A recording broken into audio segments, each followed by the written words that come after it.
চেষ্টা না করে কখনো ভাগ্যের দোষ দিবেন না। সফলতা কখনো নিজে থেকে আসে না। প্রত্যেকটা মানুষকে সবসময় কঠোর পরিশ্রম করতে হয়, তবেই তো সফলতা অর্জন করা যায়। হ্যালো ফ্রেন্ড, আসসালামু আলাইকুম। কেমন আছেন? আশা করি সবাই খুব ভালো আছেন। কথায় আছে, একবার না পারলে দেখো শতবার। তাই আমাদের সবাইকে মন থেকে চেষ্টা করতে হবে। হয়তোবা কোনো ঝড়ে আমরা পড়ে যাব, তারপরও আমরা সেইভাবে আবার ঘুরে ফিরে দাঁড়াতে হবে। তো এখানে দেখতেই পাচ্ছেন আমরা একটা মেলাতে চলে আসছিলাম, আর এটা মূলত আমার আগের ভিডিও ছিল, রোজার আগের। তো এখানে অনেক রকমের আইটেম দিয়ে ভর্তা তৈরি করা হচ্ছে, আমি সেটাই আপনাদের সাথে শেয়ার করছি। আর যেহেতু এটা রমজান মাস আর আমার ভিডিও আপলোড করার মতো কোনো ভিডিও ছিল না, তাই কিন্তু আমি বাধ্য হয়ে এই খাবার দাবারের ভিডিওগুলো আপলোড করতে হচ্ছে। তো উনি এগুলো প্যাক করে বিক্রি করবে। আমি অপর পাশটাতে চলে আসছি, আসার পর দেখেন এখানে উনি বিভিন্ন রকমের আচার বিক্রি করছে। আর এখন কিন্তু প্রায় সন্ধ্যা হয়ে আসছে, তাই কিন্তু এরকম অন্ধকার দেখাচ্ছে, উনি লাইটের আলোতে সবগুলো দেখাচ্ছে। আমি এ পাশে চলে আসলাম, তো একটা ভাই এখানে হচ্ছে বিরিয়ানি মানে খিচুড়ি বিক্রি করছে।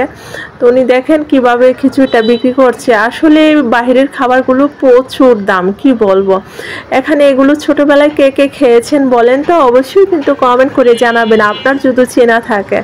তো এই পাশে চলে আসলাম, এখানে আপনার মেলার মধ্যে এত মানুষজন হয়েছিল, মনে হচ্ছিল ঈদের মতো ভিড় জমে গেছে। দেখেন চারদিকে কুয়াশা, তারপর হচ্ছে আজান হয়ে গেছে, চারদিকে এই অবস্থা। তো আমি বাসায় চলে যাব।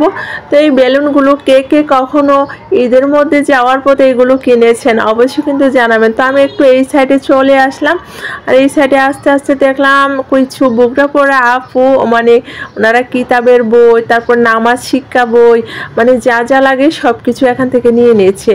আর ওখানে কিন্তু পাপড়ও তৈরি করা হচ্ছে, যেহেতু সামনে, আমি তো ঈদের আগেই ভিডিওটা মানে রোজার আগে ভিডিওটা করেছিলাম, সামনে মানে রমজান আসছে, তাই উপলক্ষে কিন্তু তারা এই রকম নামাজের বইগুলো কিনেছে। খুবই সুন্দর এই নামাজের বইগুলো।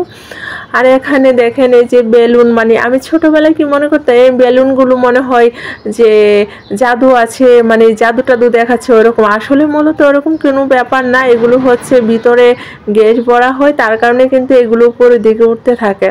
তো এখানে নুরানি কায়দা যা আছে সব কিছু যাবতীয় বিক্রি করছে। এই যে এখানে দুইটা ছেলে আর একটা লোককে দেখছেন, ওনার ওয়াইফ হচ্ছে চাকরি করে, উনি কিন্তু বাচ্চাদের নিয়ে কষ্ট করে মানে এখানে দোকানদারি করে। মা বাবা যতই কষ্ট করো, সন্তানকে কখনো কষ্ট পেতে দেয় না। আর দেখেন একটা সংসারের জন্য একটা মানুষ কত কি করছে। আল্লাহ সবাইকে সঠিক বোঝার তৌফিক দান করো। কেননা যখন একজন মা বাবা বৃদ্ধ হয়ে যায়, তখন তার সন্তান তাকে খাওয়াইতে চায় না। আরে ভাই, আপনিও তো আপনার সন্তানের জন্য এরকমটা করছেন, কত কষ্টই না করছেন। আপনি যখন বৃদ্ধ হয়ে যাবেন, আপনার সন্তানই কিন্তু আপনাকে খাওয়াবে না, তাই না? মূলত মা বাবা বৃদ্ধ হয়ে গেলে যতটা সম্ভব আপনার দেখার চেষ্টা করবেন। অনেকেই বলে থাকেন যে আমরাই খাইতে পাই না, তোমারে কি দেব। তবে ভাই, আপনি খাইতে পান না, আপনি না খাইয়া হইলেও আপনার মাকে দেওয়ার চেষ্টা করবেন। আপনি কোথায় থেকে খান, আপনি যেটা নিয়ে আসছেন সেটা কোথায় থেকে পান, অবশ্যই আল্লাহ তাআলা আপনার রিজিকে রেখে রাখছে, তার জন্য পান, তাই না? তো একটা জিনিস যদি সবাই ভাগ করে খান, হয়তো অল্প হবে, তারপরও মায়ের মনটা শান্তি পাবে, তাই না? আপনি যদি মুরগি জবাই করে ঘরের মধ্যে দরজা বন্ধ করে মাকে না দিয়ে বউ নিয়ে বাচ্চা নিয়ে খান, এটা কিন্তু আল্লাহ সহ্য করবে না। মায়ের দোয়া হচ্ছে সবচেয়ে আসল। আচ্ছা, যাই হোক, তো আমি হচ্ছে এখানে এই যে যেহেতু আমি এখানে একটা ওয়াজে আসছিলাম, মানে মাহফিল হচ্ছিল, আর দেখেন এই যে কুকুরগুলো কত সুন্দর করে খেলা করছিল।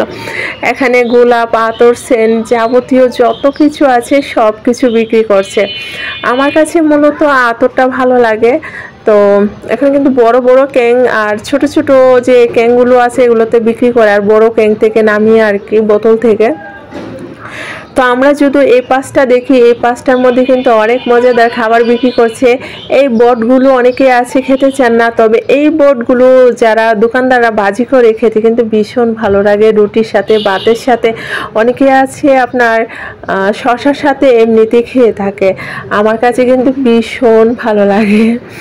তো আপনাদের কাছে কেমন লাগে অবশ্যই জানাবেন। সামনে তো ঈদ আসছে, দেখা হবে। আর এত মজার মজার খাবার দেখে কিন্তু কেউ আবার রোজা ভেঙে ফেলেন না। অবশ্যই যদি খেতে মনে চাই বাসায় নিয়ে আসবেন, ইফতারের পরে সবাই খাবেন। সবাই ঠিকঠাকভাবে নামাজ কালাম আদায় করছেন তো। আমি কিন্তু আমি আসরের নামাজ পড়বো, ওই মানে আসরের আজান হয়ে গেছে, পরপরই আমি ভয়েসটা দিয়েছি, তাই তাড়াহুড়া করে ভয়েসটা দিয়েছি। আমার কথায় যদি কোনো ভুল হয়ে থাকে অবশ্যই সুন্দর ক্ষমার দৃষ্টিতে দেখার চেষ্টা করবেন। আর অনেক দিন যাবত আমি লং ভিডিও আপলোড করছি না, আর যদি লং ভিডিও আপলোড করা না হয় মনিটাইজেশনও চলে যেতে পারে, কারণ এখানে হচ্ছে ওয়াচ টাইমের ব্যাপার স্যাপার আছে। অবশ্যই যারা ভিডিওটি দেখবেন কষ্ট করে হলেও আপনার আঙুলটা দিয়ে একটা লাইক করে দিবেন। আপনার একটি লাইক আমার একটা শেয়ারের কাজ করবে।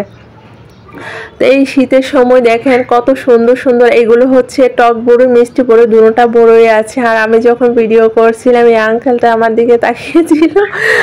মূলত সবাই ভিডিওতে আসতে চায়। তো সবাই ভালো থাকবেন, সুস্থ থাকবেন। আল্লাহ হাফিজ।